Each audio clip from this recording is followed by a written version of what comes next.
Om Swastiastu, selamat pagi anak-anak. Untuk hari ini kita akan melanjutkan ke materi peluang kejadian majemuk. Nah, untuk peluang kejadian majemuk di sini ada 4 subbab yang akan kalian pelajari. Yang A yaitu kejadian saling lepas, yang B kejadian tidak saling lepas, yang C kejadian saling bebas, dan yang D itu adalah kejadian tidak saling bebas atau kejadian bersyarat. Yang kita bahas yang pertama yang A yaitu kejadian saling lepas. Kejadian A dan B dikatakan saling lepas apabila kejadian A dan kejadian B tidak mungkin terjadi secara bersamaan. Nah, di sini kuncinya kejadian A dan B itu tidak memiliki irisan atau anggota yang sama dan dia di sana dihubungkan dengan kata penghubung atau. Kejadian saling lepas dia memiliki rumus P A gabungan B itu sama dengan peluang kejadian A ditambah dengan peluang kejadian B. Nah, yang di sebelah kanan itu adalah diagram Venn-nya. Jadi dia tidak memiliki irisan atau ikatan, di mana P A gabungan B itu merupakan peluang kejadian A atau B. Sedangkan PA itu adalah peluang kejadian A dan PB itu adalah peluang kejadian B. Selanjutnya yang B yaitu ada kejadian tidak saling lepas.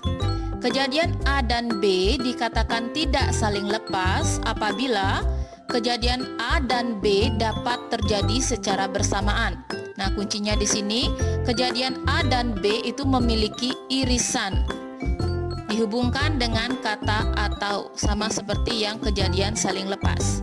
Nah, di sana rumusnya P A gabungan B itu sama dengan peluang kejadian A ditambah peluang kejadian B dikurangi dengan P A irisan B.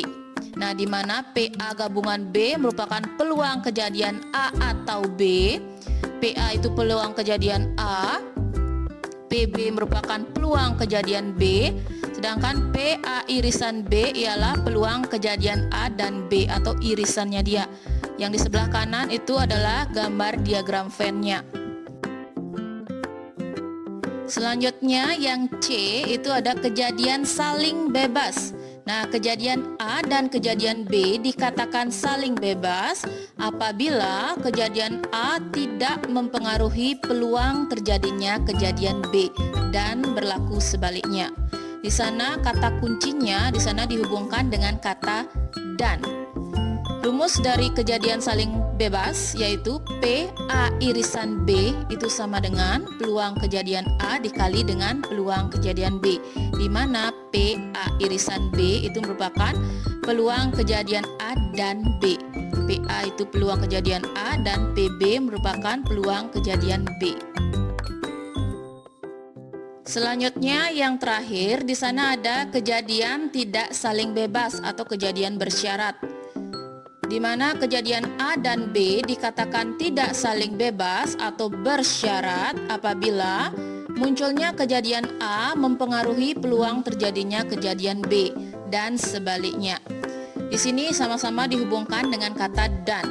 Nah, di sini ada 2 item ya. Peluang kejadian A dengan syarat kejadian B terjadi terlebih dahulu. Di sana dia memiliki rumus PA irisan B dibagi dengan PB dengan syarat PB tidak boleh sama dengan 0 atau PA kali PB dibagi dengan PB. Itu hasilnya adalah peluang kejadian A. Terus yang kedua, peluang kejadian B dengan syarat kejadian A terjadi terlebih dahulu. Di sana dia memiliki rumus PA irisan B dibagi dengan PA dengan syarat PA tidak boleh sama dengan 0 atau PA kali PB dibagi dengan PA. Itu hasilnya adalah peluang kejadian B. Perhatikan contoh soal berikut. Nah, contoh soal nomor 1, sebuah dadu dilempar 2 kali. Tentukan peluang muncul mata dadu berjumlah 7 atau 10. Perhatikan pembahasannya, kita cari terlebih dahulu NS-nya atau ruang sampelnya. Ruang sampel dari satu dadu yang dilempar 2 kali itu adalah 6 berpangkat 2, itu 36. Nah sekarang misalkan yang A itu adalah kejadian muncul mata dadu berjumlah 7, kita jabarkan dari 1,6 sampai 6,1, di sana ada 6. Kemudian peluang kejadian A, kemarin kalian sudah belajar ya, peluang kejadian itu adalah NA per NS, jadi 6/36. Nah selanjutnya yang B itu adalah kejadian muncul mata dadu berjumlah 10.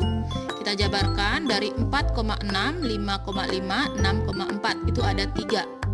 Jadi peluang kejadian B itu adalah 3/36. Nah sekalian kalian cek. Kalian cek apakah kejadian A dan kejadian B itu beririsan atau adakah anggotanya yang sama. Setelah kalian cek itu tidak ada anggota yang sama, jadi A irisan B itu adalah himpunan kosong. Dengan demikian rumus yang kalian gunakan yaitu P A gabungan B, karena ada kata penghubung atau di sana ya. P A gabungan B itu sama dengan peluang kejadian A ditambah peluang kejadian B. Jadi 6/36 ditambah 3/36 itu hasilnya 9/36. Silahkan disederhanakan, itu menjadi 1/4. Contoh soal nomor 2.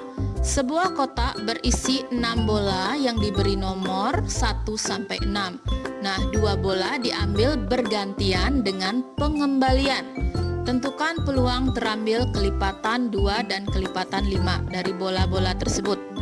Pembahasannya diperhatikan, kita perlu mencari ruang sampelnya. Jadi ruang sampelnya di sana ada 6 bola, berarti NS-nya 6. Nah, kita misalkan kejadian yang A itu terambilnya bola kelipatan 2. Jadi kelipatan 2 itu adalah 2, 4, 6. Jadi anggotanya ada 3. Jadi peluang kejadian A itu adalah 3/6. Kemudian yang B itu kejadian terambil bola kelipatan 5. Nah, di sana kelipatan 5 hanya 1 ya, yaitu angka 5. Jadi NB-nya itu 1. Peluang kejadian B-nya adalah 1/6. Nah, kalian cek di sana apakah kejadian saling bebas, tidak saling bebas, saling lepas atau tidak saling lepas. Nah, di sana menggunakan kata dan, berarti dia kejadian yang saling bebas. Jadi PA irisan B itu sama dengan PA kali PB. Jadi 3/6 dikali 1/6 itu sama dengan 3/36. Kita sederhanakan menjadi 1/12. Contoh soal nomor 3. Dalam supermarket terdapat 12 ibu-ibu dan 4 remaja yang sedang berbelanja. Nah, akan dipilih secara acak 3 orang dari mereka untuk mendapatkan undian berhadiah. Dan setiap orang hanya berhak memperoleh 1 hadiah. Tentukan peluang kejadian ketiga undian dimenangkan oleh ibu-ibu. Nah, untuk contoh soal nomor 3, ini kejadian yang tidak saling bebas atau kejadian bersyarat. Syaratnya di sana ialah setiap orang hanya berhak memperoleh 1 hadiah. Perhatikan pembahasannya. Misalkan yang A kejadian ibu-ibu menang undian, yang B kejadian remaja yang memenangkan undian. Nah, di sana NS ruang sampelnya ada 16, 12 orang ibu-ibu dan 4 orang remaja. Peluang ibu-ibu menang undian pertama. Kita misalkan PA1. Di sana karena ada 12 ibu-ibu dan ruang sampelnya 16, jadi peluangnya dia adalah 12/16. Kita sederhanakan menjadi 3/4. Nah, selanjutnya peluang ibu-ibu menang undian kedua. Tadi syaratnya hanya sekali ya, 1 orang boleh mendapatkan undian sekali saja. Jadi PA2 setelah kejadian A1. Jadi di sana peluangnya karena 1 ibu sudah memperoleh, jadi ibu-ibunya tinggal lagi 11/15. Ruang sampelnya juga ikut berkurang ya. Jadi 11/15. Kemudian peluang ibu-ibu menang undian ketiga. Nah, jadi PA3 setelah terjadi A1 dan A2.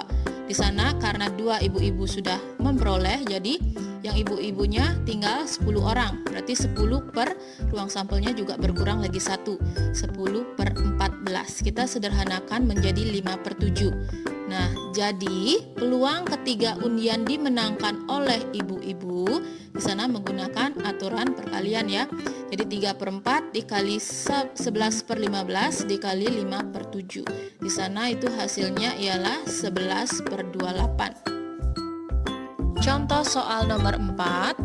Suatu kelas terdiri dari 36 siswa. Terdapat 20 siswa gemar matematika, 25 gemar biologi, 12 siswa gemar keduanya.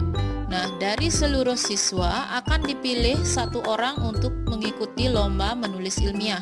Tentukan peluang terpilih siswa yang tidak menyukai keduanya. Nah, soal seperti ini sering kalian jumpai pada saat kalian SMP ya. Perhatikan pembahasannya. Nah, di sana NS-nya itu adalah 36 untuk jumlah seluruh siswa. Misalkan yang A adalah siswa yang menyukai matematika. Nah, di sana NA atau banyaknya anggota A di sana ada 20. Yang B, siswa yang menyukai biologi, berarti NB-nya di sana adalah 25. Nah, NA irisan B itu adalah yang menyukai keduanya, ada 12. Jadi NA gabungan B komplement itu adalah siswa yang tidak menyukai keduanya. Itu yang akan kita cari. Jadi N A gabungan B komplement di sana adalah NS dikurangi dengan hasil perhitungan NA ditambah NB dikurangi dengan NA irisan B. Jadi 36 dikurangi dalam kurung 20 ditambah 25 dikurangi 12 itu hasilnya 36 dikurangi 33 itu adalah 3. Jadi peluang A gabungan B komplement atau peluang terpilih siswa yang tidak menyukai keduanya itu adalah 3 per ruang sampelnya 36. Kita sederhanakan menjadi 1/12. Nah, setelah kalian tadi menyimak materi tentang peluang kejadian majemuk, selanjutnya ada soal latihan yang wajib kalian kerjakan. Di sana ada 3 soal. Yang pertama, dari seperangkat kartu remi akan diambil sebuah kartu. Tentukan peluang terambil kartu berwarna merah atau kartu as. Yang kedua, sebuah uang logam dan sebuah dadu dilempar bersamaan. Peluang muncul sisi angka pada uang logam dan mata dadu faktor dari 10 adalah. Yang ketiga, pada toko elektronik terdapat 10 TV dalam kondisi baik dan 2 rusak. Untuk mendapatkan TV yang rusak, dilakukan pengujian dengan cara pengambilan satu persatu secara acak tanpa pengembalian. Tentukan peluang diperoleh 2 TV rusak pada pengambilan pertama dan kedua. Sekian dulu materi yang dapat Ibu sampaikan hari ini tentang peluang kejadian majemuk. Selamat belajar dan tetap semangat. Sekian dulu materi yang dapat Ibu sampaikan hari ini. Semoga bisa kalian pahami. Dan jika kalian ada yang kurang dimengerti, seperti biasa, boleh silahkan bertanya lewat japri ke Ibu ya. Dan sekian dan terima kasih.